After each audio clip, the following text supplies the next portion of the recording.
We often hear about business chambers and trade associations. But what are these organizations and what is their role in economic growth and development of a country? Well, this video explains trade organizations, which is an umbrella term for business chambers and trade associations. Economic growth and transformation requires interactive strategic cooperation between the public and private sectors. Collaboration with the private sector is necessary for governments because the private sector has better understanding of businesses and market signals.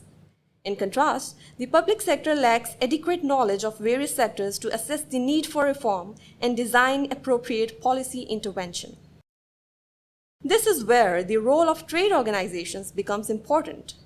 In East Asian countries and several other economies, the constructive role of trade organizations in public-private dialogue helped shape policies that improved productivity, developed consensus on future pathways, and gained competitive advantage.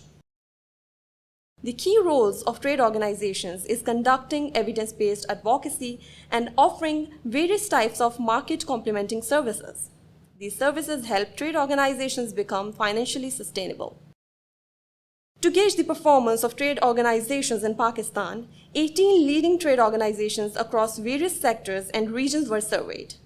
In addition, as a case study, 13 textile sector trade organizations were also surveyed, given the sector's large contribution to Pakistan's economy. Let's now discuss some of the key findings of the survey. There is absence of an effective institutional framework for public-private dialogue.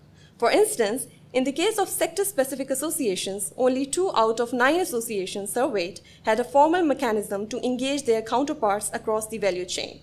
In textile sector, for example, the absence of an umbrella body means that a large number of textile organizations representing different yet overlapping mandates across the value chain engage various government departments independently. This impairs optimal policy-making process. The nature of policy advocacy instruments used by trade organizations point towards a weak environment for evidence-based policy advocacy. This is also true in the case of textile sector. Weak environment of evidence-based policy advocacy becomes more evident when we look at the frequency and the quality of research output of trade organizations.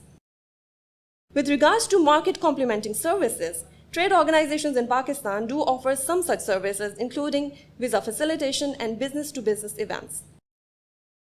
However, when it comes to more sophisticated services, such as exploring new markets, testing labs, and arbitration services, trade organizations in Pakistan seem to fall behind.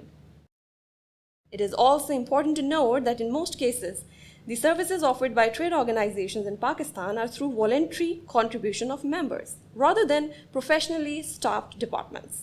This is unlike international best practices, where trade organizations have professionally managed departments that offer services against various types of fee arrangements.